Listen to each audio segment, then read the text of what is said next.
అండి, నా పేరు శివజ్యోతి. ఇప్పుడు మనం చేయబోతున్న రెసిపీ మష్రూమ్ గ్రీన్ పలావ్.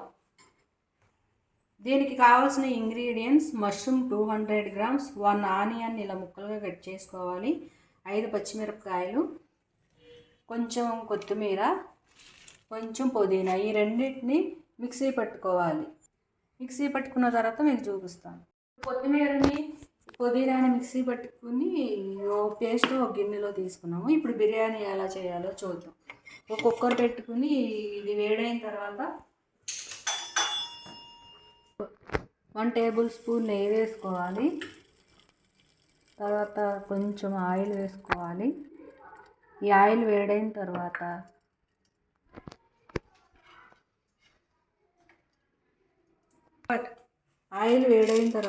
ఇవి 5 లవంగాలు, కొంచెం దాల్చిన చెక్క, 2 బిర్యానీ ఆకు, ఫ్లవర్ ఇవన్నీ వేసుకోవాలి.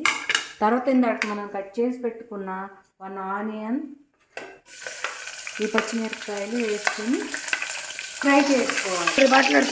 ఇప్పుడు దీన్ని ఫ్రై చేసుకోవాలి. ఒక 5 మినిట్స్ ఫ్రై చేసుకున్న తర్వాత ఎలా అవుతుందో చూడండి. ఇప్పుడు ఇది ఆనియన్స్ ఇలా మగ్గిన తర్వాత దీనిలో 1 టేబుల్ స్పూన్ అల్లం వెల్లుల్లి పేస్ట్ వేసి ఫ్రై చేసుకోవాలి.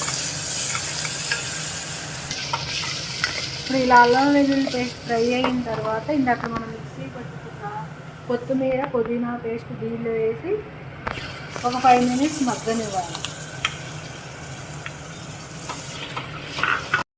ఇప్పుడు ఈ కొత్తిమీర పుదీనా పేస్ట్ ఫ్రై అయిపోయింది. చూడండి, ఇలా ఆయిల్ పైకి తేలింది. ఇలా తేలిన తర్వాత దీనిలో ఈ మష్రూమ్ వేసుకుని మళ్ళీ ఒక 10 మినిట్స్ ఉడికించుకోవాలి. ఇప్పుడు ఈ మష్రూమ్లో ఆయిల్ చాలా వాటర్ వస్తుంది. ఈ వాటర్ అంతా ఎగిరిపోయే వరకు ఉడికించుకోవాలి. చూడండి, ఇప్పుడు మష్రూమ్లో ఉన్న వాటర్ అంతా ఎగిరిపోయింది. ఇప్పుడు ఇలా ఆయిల్ ఇలా పైకి తేలింది. ఇప్పుడు దీనిలో హాఫ్ టేబుల్ స్పూన్ సాల్ట్,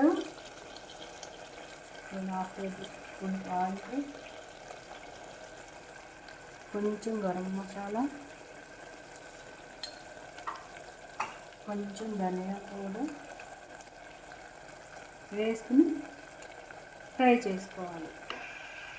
ఇప్పుడు ఇది ఇలా కొంచెం మగ్గిన తర్వాత దీనిలో ఇప్పుడు కొంచెం కారం వేసుకోవాలి. కారం వేసుకుని ఒక 2 మినిట్స్ ఉడకనివ్వాలి. పలావ్ చేయడానికి నేను మామూలు రైసే తీసుకున్నాను. ఒక అరగంట ముందు ఈ గ్లాస్తో 1 గ్లాసు 1.5 రైస్ తీసుకున్నాను. దీన్ని ఒక అరగంట ముందే శుభ్రంగా కడిగి నానబెట్టేశాను. నానబెట్టిన తర్వాత ఒక అరగంట నానిన తర్వాత ఈ వాటర్ అన్నీ వంపేశాను.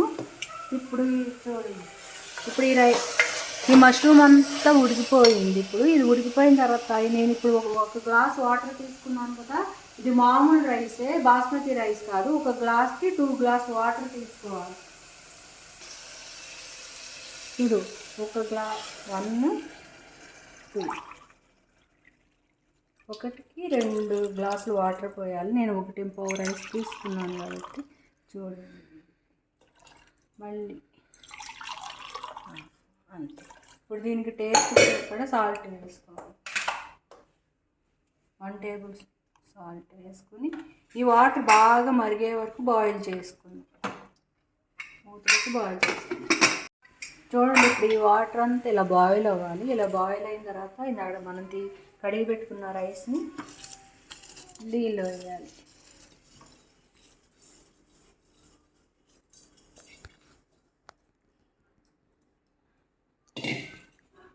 వేసిన తర్వాత ఇలా కలుపుకుని మనం సాల్ట్ సరిపోయిందో లేదో చెక్ చేసుకోవాలి. ఒక సాల్ట్ కొంచెం తక్కువ అయింది, కొంచెం వేస్తాను. ఇలా సాల్ట్ వేసిన తర్వాత కొంచెం ఉప్పుగానే ఉండాలి. ఉంటే అప్పుడు రైస్లోకి ఉడికిన తర్వాత రైస్లోకి సరిపోతుంది. ఇప్పుడు ఇది మామూలు రైస్ కాబట్టి ఈ కుక్కర్ మూత పెట్టి 3 విజిల్స్ వచ్చిన తర్వాత ఆఫ్ చేసేయాలి. వేడివేడిగా మష్రూమ్ బిర్యానీ రెడీ. చూడండి, అన్నం ఎంత పొడి పొడిలాడుతూ వచ్చిందో. దీని కాంబినేషన్లో పెరుగు చట్నీ.